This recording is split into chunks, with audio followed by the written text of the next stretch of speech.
Last time on the Randomiser. Projected impact areas, eastern edge of the bay, and the ocean beyond. So track and chart every damn fragment. Fantastic. Mr. Butler! Are you sure you're okay? Captain Weldon, MIA. What does military intelligence want with these two? Damn cops. They're everywhere. What if he gets in the way? We've just got to let things take their course. Is there something under the building? Something he wanted? That's classified. It's all classified. We have to stop it. Well, if it's that bad, then people have the right to know what it is. You don't know, do you? You don't either. And now the conclusion. And not just any conclusion, this is Deathwatch Conclusion. That is literally the title of the episode, because I guess Deathwatch, here's some more stuff for you, or Deathwatch, we weren't going to do a part 2 and now we are, weren't as good titles. Don't know what it is. But this is our series finale for Space Precinct, and as such it's going to be quite interesting to see how we wrap up not only the events of last week's episode, but also the entire series. And again, it's still baffling to me that originally there was no plans for a follow-up for Deathwatch. It's just crazy. Anyway, that was last week. This is this week. We do have a conclusion for Deathwatch, thankfully, because I think if part 1 had always remained a standalone episode, it would have been just such a... It would have almost been like a pointless sort of cul-de-sac of an episode where it's like, hey, some stuff happened. Why did it happen? We don't really know or care. Anyway, the meteor, I can never remember if it's the meteor is the big one, the meteorite is the little one. I'm going to stick with that. Right now. Command has to know what makes it tick first. The meteor has been, as we saw last week, it's in the sealed container. Graffa and Weldon have that in a warehouse. They also have the little meteorite that landed at Butler's farm. And Weldon's put the meteorite down near the meteor. It seemed to quite like that. I'll be dead. Since Butler is now dead, It's vibrating. Major Graffa has taken it upon himself to be the one who wants to Do its thing. get as close as possible to the dangerous alien space thing. If this is it, Ground Zero's the best seat in the house. Oh, you idiot. You may as well have just said, nothing can possibly go wrong. That would have been the only way you could have guaranteed Take it easy. getting screwed even more than you already have been. Anyway, Weldon is now helping Graffa up. Taking a moment, turn around. Oh, we have a purple eye now. Graffa's gone over to the side of the meteor. And something What are you doing? It needs this! you may notice, watching these two episodes back to back, or even as the compilation that's available on most of the DVD sets, Graffa looks slightly different in this episode, and that is because it's a different actor wearing the head this week. I think last week it was Andy Dawson, and this week... Stop her! I want to say it's Rob Thurtle, I'm not entirely sure. So I'm not sure if it's the same head that's being worn. I would imagine it probably isn't. And I'm not sure why they switched actors for this character, to be honest. Unless, I can think of two reasons. One, Graffa is far more of a physical presence in this one than he was in the last one. Last week he barely moved. This week we're what, 5 minutes into this episode, he's already had one fight scene and now he's collapsed in front of the meteor, waving his fist saying, I'm going to get the meteorite back from Weldon. But also later in the episode, as he starts to physically deteriorate, I imagine there was probably a few more animatronic heads built for him, so yeah, maybe it made sense to get another actor. It's your anniversary today. Yeah, I know. You're not gonna do the same thing as last year, are you, Dad? So it's Brogan and Sally's anniversary. That's nice. I'm sure nothing will happen to distract him. Stay calm. Yeah, Or you too. maybe it will. Let's take a ride. Brogan, I mean, surely by now Brogan would have like 28 locks on his hopper. The number of times it gets broken into or blown up entirely, he would be... But no, he just seems to Over to the van. casually leave it unlocked for any crazed stranger Open the to door, Lieutenant. let themselves into. And I do like the path they take Weldon down through this Here's your story. second half. This is Najia, a planet on the far side of the rift. And suddenly she's very willing to talk about things she wasn't prepared to talk about last week. And these pictures are taken live from the planet's last operational satellite. It's almost as if last week It's a she dead world now. didn't actually know what was going on. And this week, now that we have her story, Red areas are eruptions from a space-borne parasite. At first, everyone thought they were meteors. story of this But they started previous spreading planet like that's been fungus, killing all organic life. just devastated by the arrival of a similar meteorite. We don't know what that is. Randall Butler had it. It must be strange for an actor to have to play a character who knows what's going on, but you yourself, as the actor, don't actually know what it is that they know. And then suddenly this other script comes along and suddenly you know everything, and you always did, and it must be a very odd thing to play. You know so much already. I'm alone, Lieutenant. Yeah, you know about the guy who fell down the stairs and the Can't help you. the old woman in You the wanna know what's in the apartment hot room? block. TZ8. Oh, she's injected Brogan with some of this. It's a lethal enzyme. Lethal It unzip enzyme. every strand of DNA in your body. I don't know how much time has passed in universe between Deathwatch 1 and Deathwatch Conclusion. I kind of like watching the series in production order. For those who don't know, the end of the series production order goes Deathwatch, Fire Within 1, Fire Within 2, Forever Beetle, and Deathwatch Conclusion. So there are 3 episodes made between part 1 and part 2 of this story, and I choose to believe that that's how it unfolded in Okay, it's my turn. the Space Precinct universe. I imagine it would have taken time You're to loyal to the fault, but can't accept compliments. clear away the rubble from the tower and dig out the meteor and get it transferred to somewhere else in the city. I mean, maybe it wouldn't have taken the length of 3 episodes, but you know, maybe it wouldn't have happened instantly. Maybe it's there's a bit of time has gone between these two. Do you want to go out this weekend? For fun? No. For real. And that is the beginning of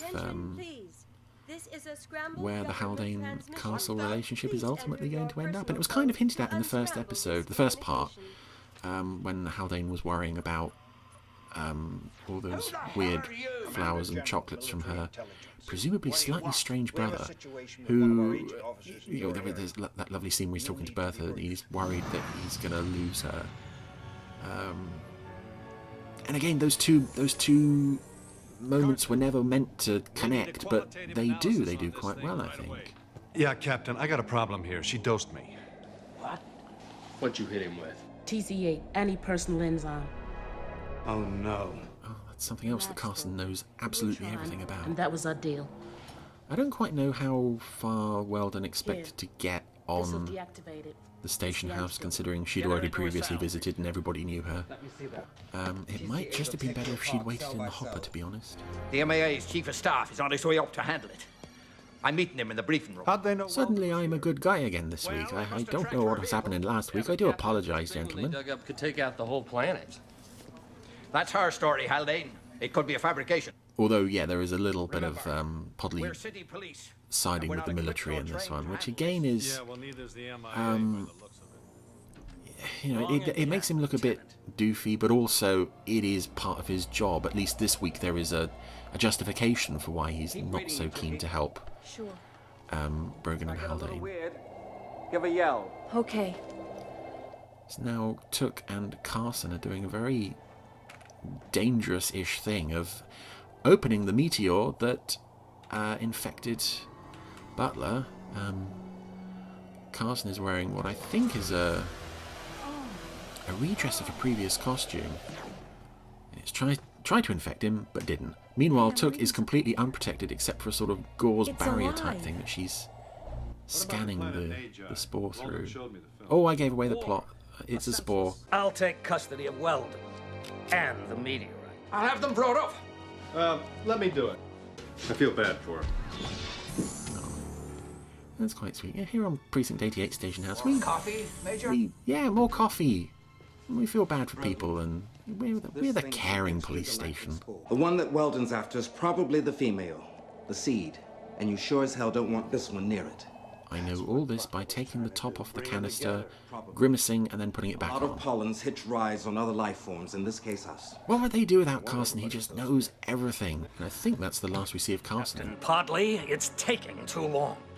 Once again, dispensing all sorts of knowledge that he really probably shouldn't have, but he does because he's Carson and he just knows everything. At this point, everybody accepts that. Let's go. Where? I'm getting you out of here. Weldon's been busted out of the cells now. But where is my favourite Space Precinct character? There he is, the Creon cell guard with no apparent name. About it.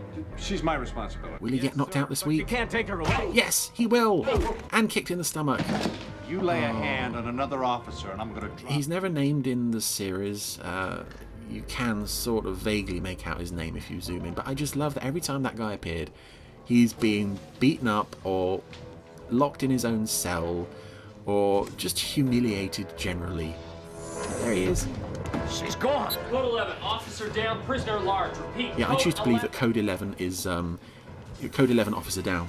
Code 11 means that specific officer is down because it happens so often. Yeah, there's a different code for other officers down. You know, competent people. That guy gets his own code because he's so useless.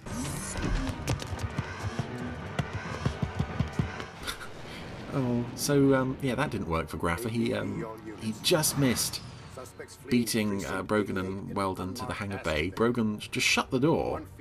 And Graffa couldn't unlock it. I don't know why, but he just resorted to start pounding impotently on the window. Approach these fugitives with caution. Welcome to the club.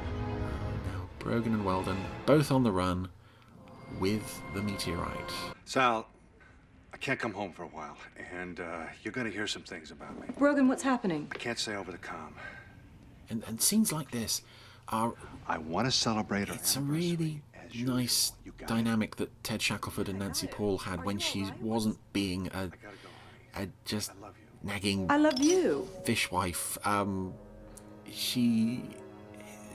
They're very believable as husband and wife, and I wish... What's your best guess? I wish the writing of Sally in particular was stronger, because in episodes like this, think like he thinks. Where would it's really good. In this episode, I don't have a problem with her at all. Damn. It's just unfortunate that most of the time she does appear, I do. Anyway, Brogan and Weldon have now been found. Get on their tail.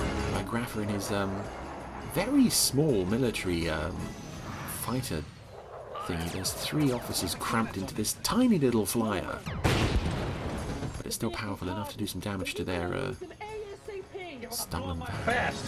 All vehicles, I'm calling a 24-hour alert. Lieutenant Brogan is still at large. Why aren't you calling a 26-hour alert? Are the missing 2 hours nap time? Because it's been well established in this series up until now that Altor operates on a 26-hour day cycle. Yeah, that's very odd to have gone out of their way through the previous 23 episodes to mention 26-hour day, 26-hour day, 26-hour day, and slip up in the final episode. It's easily done, but it's just odd that they would fall at the final hurdle on that tiny little point that they themselves made. I mean, Podley told me about the MIA. He also told me that you might not be yourself. There's nothing wrong with me. So I see. Stop Look, it. Well, no, this is perfectly normal you're behaviour for the control, and you Mr. and Mrs. Brogan, constantly yelling at each other. And this is good. What's this? Just hang on a minute, will you? They asked for you. They're your friends. Yeah, we ain't here to arrest you or nothing. Nah, just to find out what's going on. I love that those 3 have such faith in Brogan that nuts enough to come back to my own home? they just want to sit down and have a chat and find out what's going on. Usual. You and Sal, you spend every anniversary cuddled up, making out, watching a movie, because that's what you did on your first anniversary, because it's all we could afford. And what I also love about this is, you know, it could very easily have just been Haldane who shows up here. The fact that it's Haldane and Orin and Romek, it gives those other 2 characters something to be part of. T60 reporting. Nothing doing in the sewer. In an episode that could very easily have just forgotten them. They could have been doing some, minor comedy antics somewhere else that had no direct bearing on the plot. The fact that they are involved in this final episode in such a crucial way is I think a brilliant touch. And again, it presents them as competent officers that the show wasn't always keen to do. Forget her. I have what I need.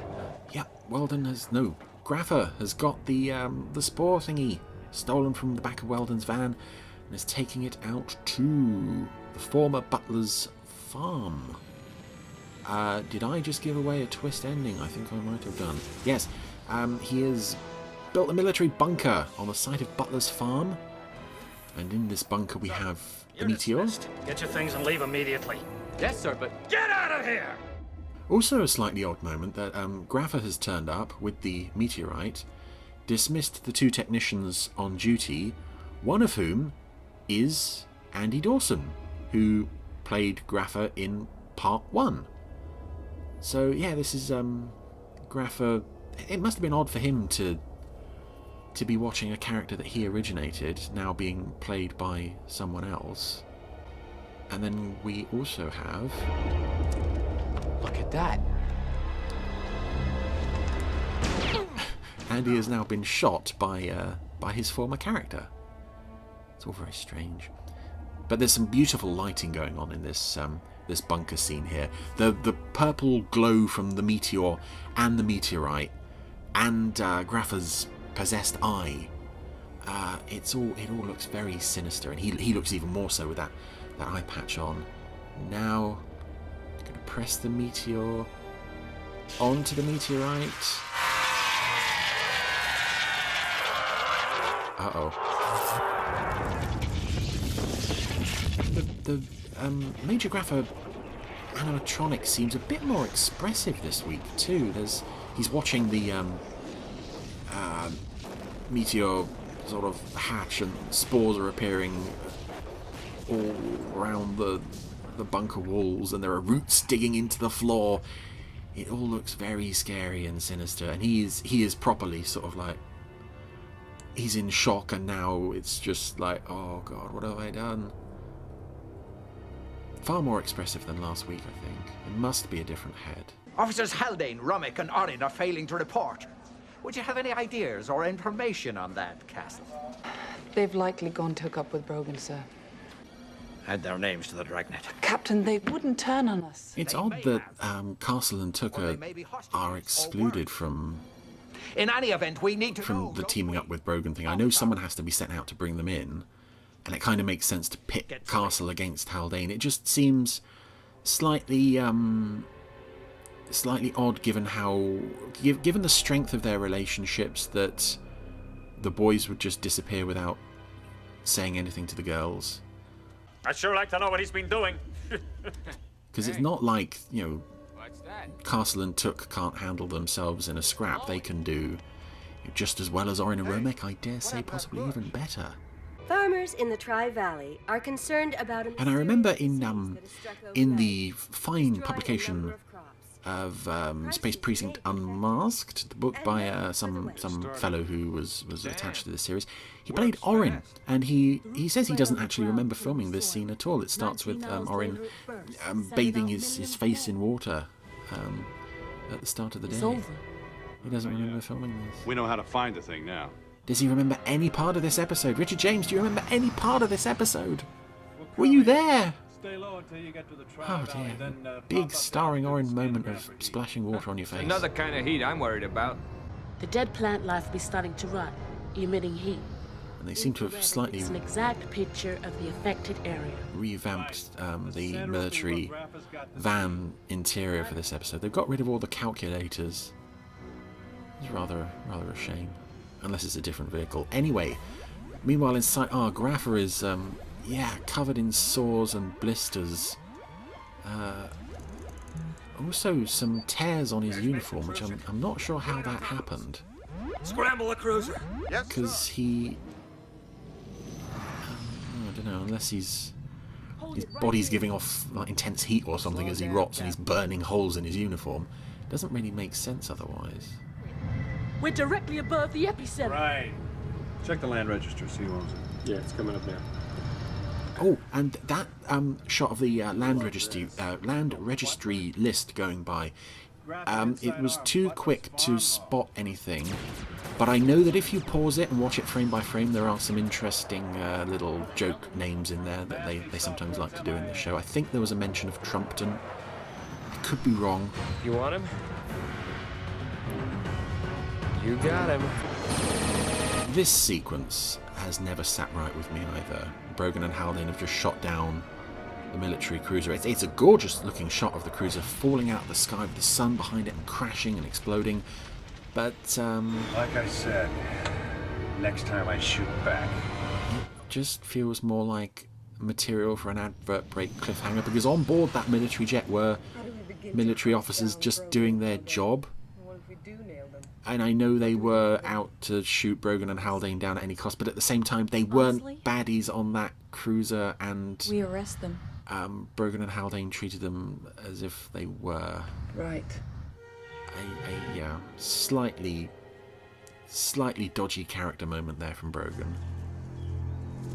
I guess it was kill or be killed, but even so, that bit has never sat right with me. Scanning for movement. With my repainted label maker. Anyway, we're now in, I think this is the Pinewood back lot, where they've built the, 2 at 10, 2 at 30. Built Site R.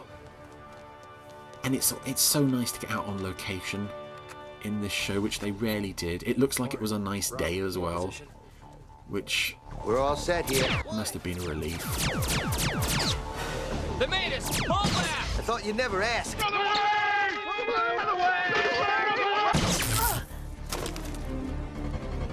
So the Precinct 88 team and Weldon are storming Site R, and at least they've got their... Oh!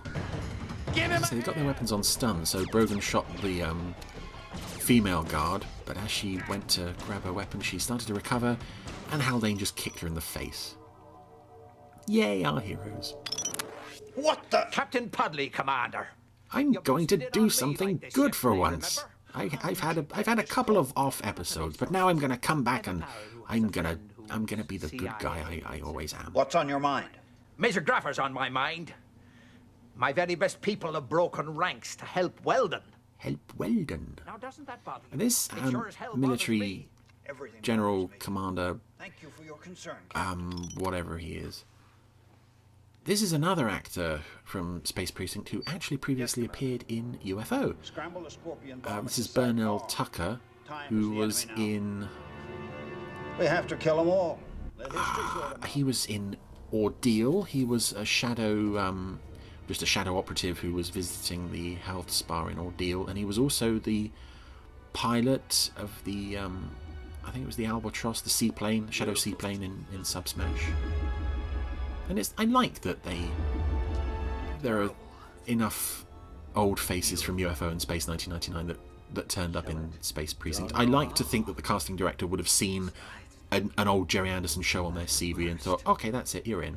You see, it's like a fungus, Brogan. A very simple life form. Yeah? Well, maybe we can take it apart. Cell by cell. Post-germination of the seed, Graffa has become almost this sort of drunk zombie. He's like, he's resigned to the fact that he is dying, and he's kind of like, you know, this is, oh, it's brilliant, the seed is wonderful, oh, but it's terrible as well. It's kind of a sort of mixed motivation, but it's nice that in the end, before you get close enough, he comes through. No! Let me be your shield. And does the right thing. I'm dead already. It's finished with me. But I'm still a soldier. Come on, Lieutenant! It's your last shot! There's a perfect tagline for the final episode of Space Precinct. And as a series finale, and I think this is the second series finale we've covered now. Well, no, actually, third after both of New Captain Scarlet's. I think this is probably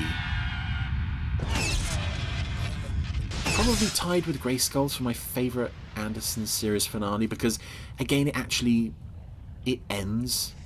It doesn't tie up everything, but we have this great story building to a really strong conclusion with the attack on the bunker, the threat of this seed, which has just been injected with the same killer enzyme that Brogan was earlier, and it's... Let's go. Move it. Come on. It feels like a final episode that also is sort of... It's resolving long-running threads. On the ground, face down, everybody! Like this scene with Haldane and Castle. This is so sweet. Hold on, Castle. Drop your weapon, Haldane. Would it help if I told you I love you? I don't know. What about you? I love you too, but... So what do you say you two guys don't shoot each other, huh? Yeah, take a lifetime to hassle it out. Look, cut it out, guys. What is going That's it. Oren and Romek always there to punctuate any tender moments with their own viewpoint. But it is, again, that's a nice culmination of everything that's been running through the series. I like that they finally learned, and I don't know who I'm referring to when I say they finally learnt the lessons from all of the ITC era shows that very often they didn't go to a second series, and there's always that dissatisfaction that there was never an ending as such. And obviously you don't want to give the series a final end if there's even a glimmer of a chance of a second series. So it's better to do what this episode does. End on a really strong story that ties up a lot of the ongoing threads. That's the Scorpion. It's on a target run. We're dead. I'm not entirely sure that this final bit of drama in this sudden attack by a bomber is all that necessary, to be honest, because it's like we've defeated the apocalyptic world-ending threat. In theory, that should be enough to sort of... That should be enough. But I suppose we need to end with an explosion, and now that the seed has been destroyed... Lock and load, Jane. Don't miss or all our dates are cancelled. We've got to go out with an even bigger bang, which is fun. Launch missile. Affirmative. Fire in the hole. I mean, these guys are not quite the same level of threat as, again, literally the end of the world, but I guess if it gives us another big explosion... Come on, move it! The kill radius is 1 mile. We won't make it. Go! And I also love what this potentially could have been, and I know it never would have been. Brogan and Haldane and Castle, having finally expressed their love for each other, then immediately get killed. That could have been a real gut punch ending. We're okay. Of course, Space Precinct isn't going to do that with them. It was close. And as for Brogan and Haldane loving each other, of course they did, of course. So now it's time to say goodbye. Hey, Oren, you about ready? To all our favourite characters. All I want is a... Except, oddly enough, Took, who doesn't get any send-off at all. I mean, Carson and Slow-Mo don't get any send-off either, but... I found this at the bottom of my drawer. There's no reason why Took couldn't be here. Captain? With Podley, Fredo, Oren and Romek as they, Sergeant Fredo! Captain? They have an end-of-series drink. This is so sweet. Sláinte. Sure. Here's mud in your eye. Oh, that's such a nice way to end it. You're a very good cook. I never would have Now dreamed. we finally have... I have to admit, pasta's the only thing. Haldane and Castle making out on the sofa. What time is it? Which, yeah, I to be honest, I couldn't really see their relationship ending any other way. Tomorrow. It's a much shorter ride to the station from my place. And if there had been a second series, which I think there really should have been, I think the series had really found itself by this point, it would have been nice to see their relationship progress and develop. I think maybe potentially if they potentially put them into a situation where their relationship kind of compromised their performance as police officers. explore that dynamic of two married police officers and the strain that puts them under. 160 million years. Must have been doing something right. So long as it doesn't develop into another Brogan and Sally constant bickering situation. Not as long as there's a good cop around. So that was the end of Deathwatch Conclusion. That's the end of Space Precinct. Well, I mean, obviously not on the randomizer, because we still have plenty of other episodes to look at. But that was the series finale. And yeah, as a series finale, I think that works really well. It's a nice... It was, I suppose it was handy for them to make a second part of an episode that they'd already made, because they didn't have to spend as much time setting up the story. But lots of lovely character moments, particularly towards the end as various things were tied up. Some nice action, and the potentially end of the world apocalyptic threat did genuinely feel like a strong enough material for a series finale, I think. So yeah, still one of my favourite Jerry Anderson series finales. I think that's I think everything went right there.